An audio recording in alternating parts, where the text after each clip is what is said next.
Welcome back to Season 5, Episode 11 of the H-Town Rundown. Today is Friday, February 16th. I am Bannon Jones. And I'm Brinkley Dove. And we're your hosts!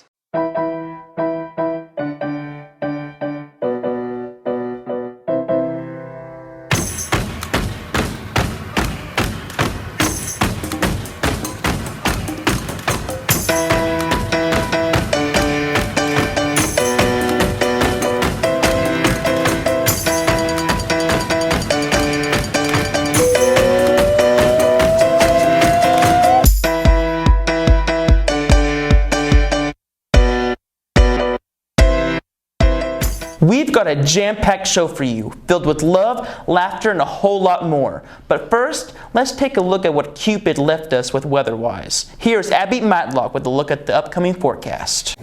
Hi, I'm Abby Matlock, and you're watching Gob TV Weather. I got another funny joke for you this week. What did the thermometer say to the other thermometer? You make my temperature rise. Saturday has a high of 42 and a low of 25.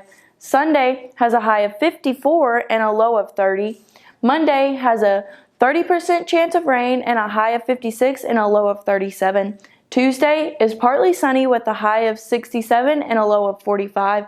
Wednesday is partly cloudy with a high of 72 and a low of 45. Thursday has 30% chance of rain and a high of 62 and a low of 36. Friday is partly cloudy with a high of 54 and a low of 32. Looks like a beautiful week next week. With Gob TV, I'm Abby Matlock. Thank you for this week's weather, Abby. Before we get into the show, we have a few things to talk about. That's right. HHS is having a whole new early out schedule, instead of having to go to school in July because of all the snow. Starting next Wednesday, we'll be getting out at 2:15 instead of 2 o'clock. And the Harrison FFA is having a dress-up week. Monday is camo, Tuesday is blue and gold, Wednesday is Western Wednesday, Thursday is Farmer's Day off, so show up in your PJs. And Friday is Freedom Friday. Wear your best USA gear. Now, let's take a peek at what a girl wants, where local businesses came together for a Women's Valentine's Day event, filled with raffles and goodies galore. Hope and Beckett Humphrey attended the event. This last weekend we went to a What a Girl Wants event. Let's see how that went. So I think that this event benefited all the businesses by making us grow. You know, we had a lot of small town people here, and a lot of these businesses that are here are small town and local. So after this weekend, I think that the small ones that just started, they have a new clientele, and more people in this town are going to know about everyone involved. Emily Powers and I, the owner of Frenzies, got together back in December, and we decided to put this event together just so we could have a group of female, women, small business owners empower and support each other. I'm with Rowdy Rascal, so basically I sell babies and children's clothing and accessories. Generally I carry anywhere from newborn to about 8 to 9 years in size, and all the accessories to go along with it. And I've just recently started carrying some maternity things as well. So I am online only, but can also be found at some events just like this one, or sometimes at Frenzy as well. I'm Hannah Stone. I'm with Revive Medical Spa. We specialize in advanced treatments like the hydrofacial, the true hydrofacial. We also have skin pin microneedling, chemical peels. We do laser hair removal, a little bit of everything. Today's event has been absolutely amazing for us. I think I've met so many new faces here. Probably had upwards of 100 plus sales today. Plus just getting to meet and talk with a lot of people and consult with them has been amazing. This is truly such a great turnout for so many local businesses in town, and we are just so excited to be a part of it. I'm with Posh Hair Studio, and I do hair and lashes. Coming to this event has been awesome. There was a great turnout. We've seen lots of familiar faces and lots of new faces. Just getting to know the community, and we've had about 50 sales. It's been great. Gob TV, I'm Beckett Humphrey. Now, let's dive into our new segment, Will It Waffle, where we put random items into a waffle maker to see if they'll waffle. Get ready for some sizzling surprises. Take it away, Chloe Monk. For the first time ever in H-Town Rundown history, we were doing a new segment called Will It Waffle. I'm sure you've seen this type of video on YouTube and other social media platforms, but today we're taking it to the Gob TV studio. Today, me and my co-host, Cayman Jones, will be testing things to see if they will waffle. First, on Will It Waffle, we're going to be seeing if mac and cheese will waffle. So we're just going to be putting spooning some of this into the waffle maker. It'll be it's sizzling. Uh-oh, guys. So it kind of looks like it's burning, so I think we're gonna attempt to take it out of the waffle maker. Oh, that's not. Well, It's brown a little. it's toasty. Yeah, try it, Cayman. It's hot.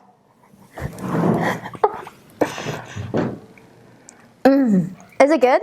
It tastes like mac and cheese. A few moments later. Next on Will It Waffle, we're gonna see if best choice cookie dough will waffle. Let's see if it is actually the best choice. Oh, got my fingernail. Oh, don't get boned. I'm not gonna hurt. Okay, Push it down. That's waffling. that actually looks so good. This actually might waffle for the first time in a while. We've only done two. That smells really nice. It smells really good. Imagine warm chocolate chips. That's what it smells like. Chocolate chip cookies. Imagine your mom baking a good homemade cookie in the kitchen on a Sunday morning. That's what it smells like. The waffle did kind of waffle, however, it's very crumbly. Yeah. Would you agree? Yeah. It's set up fully. Yeah. So this is our plate. It's not really a plate. Okay, we need the honors. I'll just pick it up. It's probably hot. It's not good. It's not good? Why did you eat it? It's okay. It's not that good? The best choice was not the best choice. You heard it here first, folks. Best choice is not the best choice. Maybe great value would be better. Our last and final item on Will It Waffle will be The Slim Jim. 6 grams of protein. How scrumptious. we're bust her open. Bust her open. Oh my god! Okay, quick animation. Oh my god. Yeah. We're back. We found the Slim Jim. Sorry, guys. Now we gotta cut it into pieces. There's a sizzle. No, I want more. Oh, use some good luck. Okay, now you can. Sadly, none of our other food items have waffled today. I mean, the cookie was like 50-50. Yeah. I feel like if you let it set and harden, it would be a little better. Smells like meat. Smells like you're grilling a nice. 4th of July. Yeah, 4th of July. Yeah, 4th of July. Hot dogs. No, it's not dogs. Burgers. Bring up some burgers, mate. Oh, that looks disgusting. No, it doesn't. Yeah, it does. It just looks like a Slim Jim. It looks like those Lincoln Logs. Do you ever play with Lincoln Logs? It has the intentions of Lincoln Logs. I'm not lying. It looks, ooh, it's greasing out. It doesn't actually look like a hot dog. I'll eat that. It's charcoaled. That's disgusting. That's disgusting. I can't even bite it. It's so it's so hard.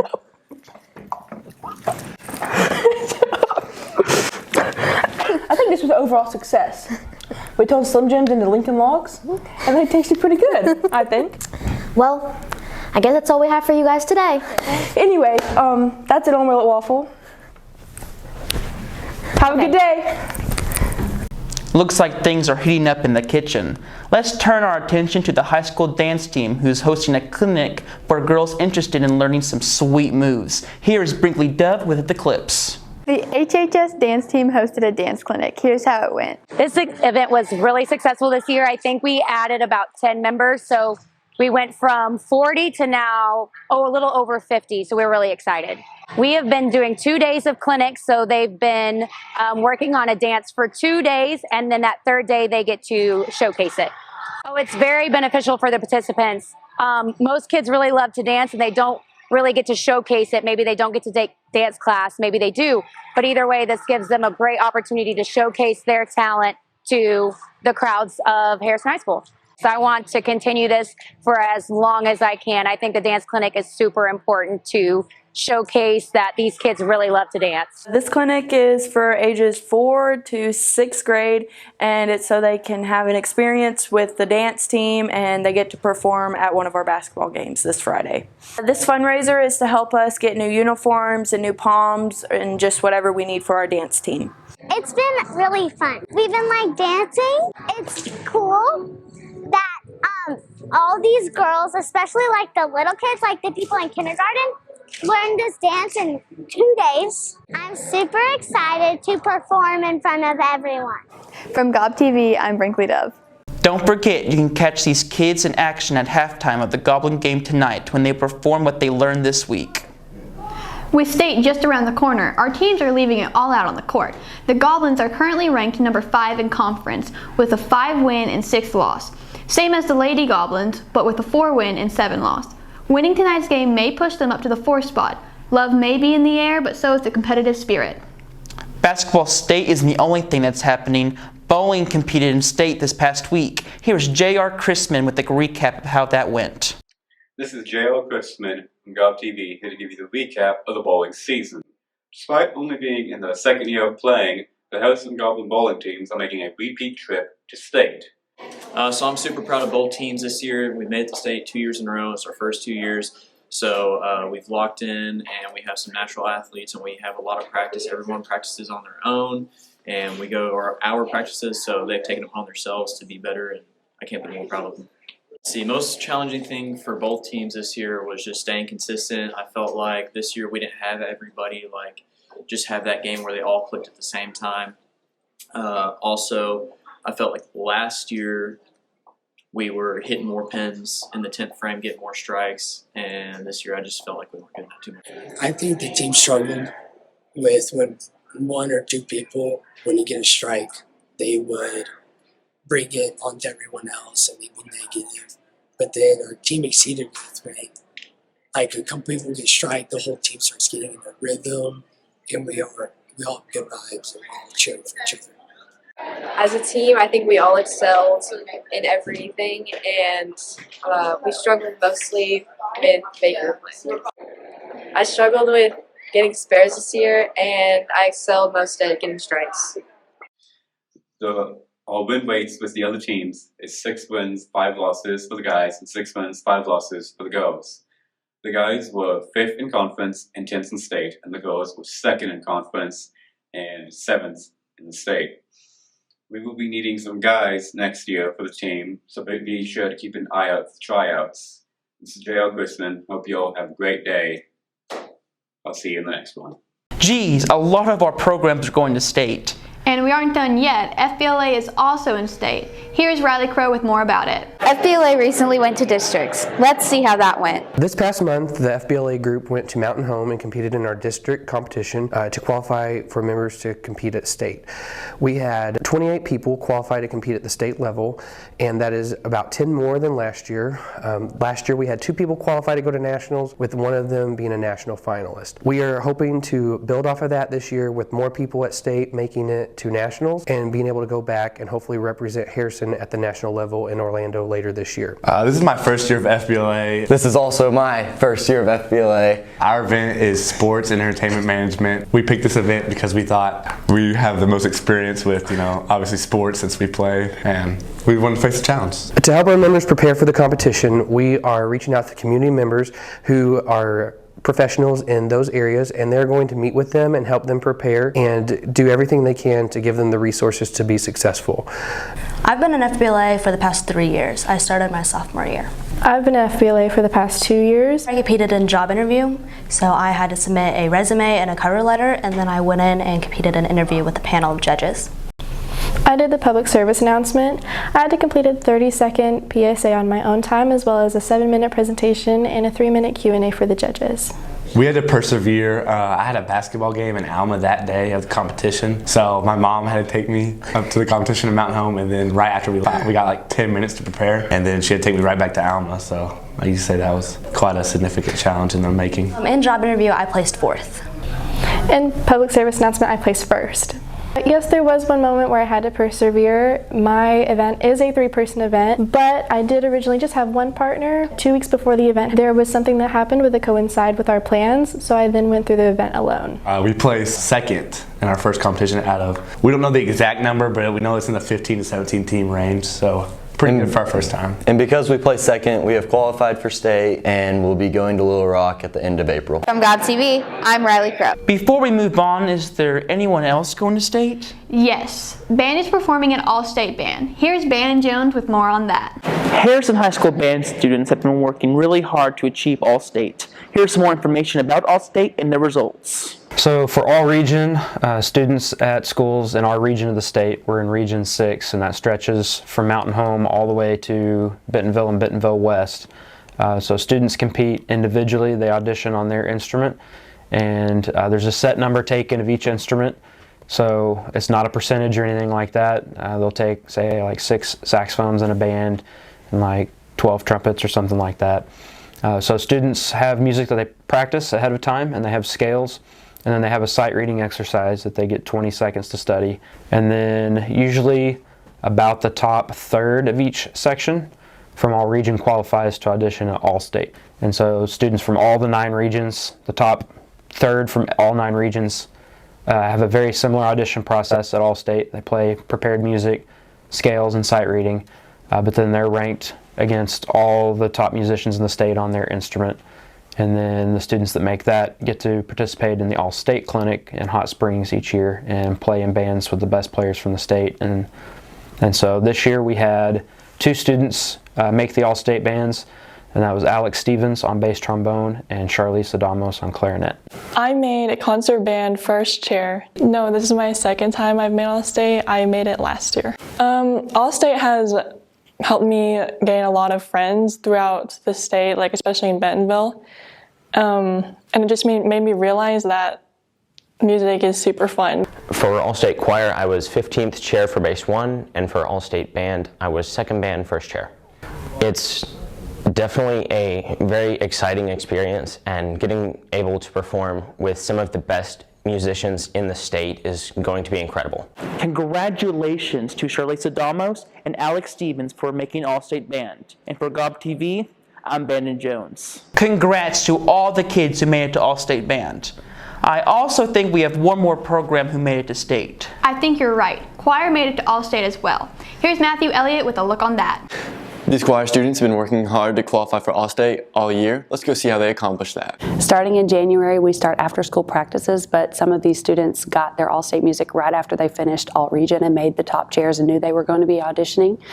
As I've told the students, if they're All-State material, they can learn this music by themselves, so they have tracks and they have their music, and they start with solfeging it and start working on it in November, and then in January we do after-school practices. There are many opportunities that come from making All-State Choir. First of all, scholarships in colleges. There will be colleges there who go and search out directors with students who sit in the top 5, 6, 7 chairs. They'll go search out the students who sit in the top 5, 6, 7 chairs and give them money to come to college. You get in the college choirs that way. Just having that mark on your resume that you made All-State Choir is a badge of honor, especially in this state. And the directors at colleges and all around recognize that and see that as, you know, the student has achieved something in the choral world. When I qualified for All-State, I was extremely impressed with myself. I didn't really think I was going to make it. I practiced a lot going into it, and overall was just very excited to be a part of it. So my practice for All-State was with Miss McGork in vocal performance and lessons with her, and then a lot of personal time and reading the music, the lyrics, learning the pronunciation, as well as just listening to the music over and over again so I could hit my rhythms and my notes. And for GobTV, I'm Matthew Elliott. I'm pretty sure that's all we have. But before we end our show, we do have our upcoming spring sports previews.